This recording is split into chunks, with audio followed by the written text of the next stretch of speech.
கிறிஸ்துவுக்குள் மிகவும் பிரியமான சகோதர சகோதரிகளே, இயேசு கிறிஸ்துவின் நாமத்தினாலே உங்கள் யாவருக்கும் எனது அன்பின் நல்வாழ்த்துதலையும் வணக்கத்தையும் தெரிவித்துக் கொள்கிறேன். இன்றைய பகலின் குளிர்ச்சியான நாளின் தியான வசனம் எஸ்ரா 10ஆம் அதிகாரம் 3ஆம் வசனம். என் ஆண்டவனுடைய ஆலோசனைக்கும் நமது தேவனுடைய கற்பனைக்கு நடுங்குகிறவர்களின் ஆலோசனைக்கும் ஏற்ற பிரகாரம் அகற்றி போடுவோம் என்று நம்முடைய தேவனோடே உடன்படிக்கை பண்ண கடவோம். எஸ்ரா என்னும் ஆசாரியன் கர்த்தரை நோக்கி ஜெபிக்கிறான். யூதா மக்கள் செய்த குற்றத்திற்காக மன்றாடுகிறான். கர்த்தாவே, நீர் நீதியுள்ளவர், அதனால் நாங்கள் இதுவரைக்கும் தப்பி மீந்திருக்கிறோம். நாங்கள் உமக்கு முன்பாக குற்றம் உள்ளவர்கள், இதனால் நாங்கள் உமக்கு முன்பாக நிற்கத்தக்கவர்கள் அல்ல என்று பிரார்த்தனை பண்ணினான்.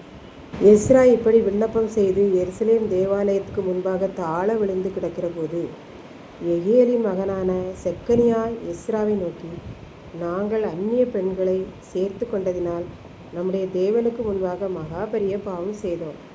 ஆகிலும் இந்த காரியத்தையும் எங்களுடைய தேவனாகிய கர்த்தர் மன்னிப்பார் என்கிற நம்பிக்கை எங்களுக்கு இருக்கிறது என்று கூறினான்.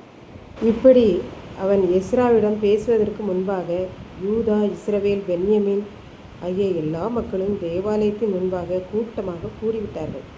அந்த மகா பெரிய சபையாக கூடி ஜனங்கள் மிகவும் அழுதார்கள். இந்த குற்றத்தில் பிரபுக்கள், அதிகாரிகளே முன்னணியில் நின்றார்கள். அப்பொழுது கூடின ஜனங்கள் எல்லாரும் எஸ்ராவிடம், நாங்கள் சேர்த்து கொண்ட அந்நிய ஸ்திரீகளை எல்லாரையும் தள்ளிவிடுவோம்.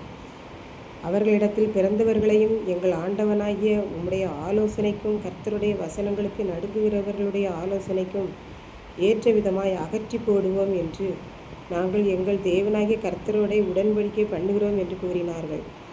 ஆலயத்தை கட்டி அவரை தொழுது கொள்வார்கள் என்று தேவன் நினைத்து அவர்களை பாபிலோனிலிருந்து வரவழைத்தார். ஆனால் அவர்கள் பாவம் செய்தார்கள்.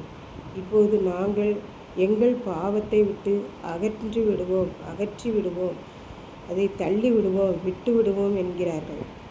இப்படித்தான் ஒரு வாலிபன் தன் குடும்பத்தாரோடே சேரவே மாட்டான். ஏனென்றால் நான் ஒரு குடிகாரன், ஒரு துன்மார்க்கன். அதனால் என்னுடைய பெற்றோர், சகோதர சகோதரிகளோட சேர்ந்து உட்கார்ந்து பேசுவதற்கு நான் அருகதையற்றவன் என்ற எண்ணம் அவனுக்கு. இப்படியே அவன் தனியாகவே உட்கார்ந்து சாப்பிடுவான். இரவில் எல்லாரும் தூங்கிய பின் தான் வீட்டிற்கு வருவான். இது அவனுடைய பெற்றோர், சகோதர சகோதரிகள் எல்லாருக்கும் மிகவும் கவலையாக இருந்தது. அவனை அருகில் அழைத்தால் கூட வரமாட்டான். ஒரு நாள் அவனை போன்ற நண்பர்களிடம், என் குடும்பத்தில் எல்லோரும் என்னை நேசிக்கிறார்கள், ஆனால் எனக்கு குற்ற உணர்ச்சி இருக்கிறபடியினாலே நான் அவர்களிடத்தில் பேசுவதற்கும் சேருவதற்கும் மனமில்லாமல் இருக்கிறேன் என்று கூறி வருத்தப்பட்டான். ஒரு நாள் தற்செயலாக சுவரில் ஒட்டப்பட்ட ஒரு நோட்டீஸை பார்த்தான். அதில் இயேசு உன்னை நேசிக்கிறார் என்று எழுதியிருந்தது. அதற்கு அவன் மனதிற்குள்ளாக நினைத்தான், நான் தான் குடிகாரனாச்சே, பின்பு இயேசு எப்படி என்னை நேசிப்பார்? நான் நல்ல பையனாக இருந்தால்தானே இயேசு என்னை நேசிப்பார் என்று அதை குறித்து யோசிக்காமல் விட்டுவிட்டார். அன்று இரவில் இயேசு அவனோடு பேசினார். நான் உன்னை நேசிக்கிறேன் மகனே என்றார். காலையில் எழுந்ததும் அப்பா அம்மாவிடம், நான் என்னுடைய கெட்ட பழக்கங்களை எல்லாம் அகற்றிவிட்டேன், இனி நான் ஆண்டவருடைய பிள்ளை, இனி நான் உங்களோடு சேர்ந்துதான் இருப்பேன் என்று சொன்னான். இதை கேட்டுக்கொண்டிருக்கும் எனக்கன்பானவர்களே, தவறு செய்யாத மனுஷன் உலகத்தில் இல்லை. ஆகவே நாம் நம்முடைய தவறுகளை, பாவங்களை அகற்றிவிட்டு ஆண்டவரண்டை வருகிற போது அவர் நம்மை ஏற்றுக்கொள்கிறார். அன்றைக்கு எஸ்ராவை நோக்கி ஆண்டவருக்கு முன்பாக செக்கனியா கூறினது போல, நாங்கள் இந்த குற்றத்தின் நிமித்தம் பாவம் செய்து தேவனுக்கு தூரமாகிவிட்டோம்.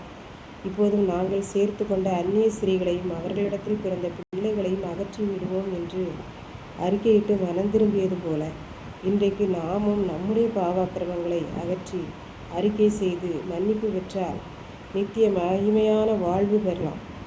கர்த்தர் தாமே இந்த வாழ்வை தந்து ஆசீர்வதிப்பாராக. ஆமென். ஜெபம். அன்பின் ஆண்டவரே, இந்த அருமையான நல்ல நாளுக்காக நன்றியோடு ஸ்தோத்திரிக்கிறேன்.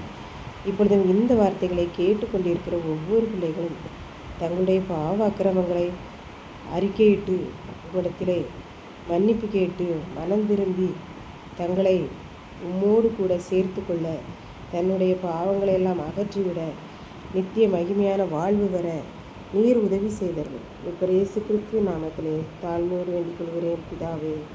ஆமென்.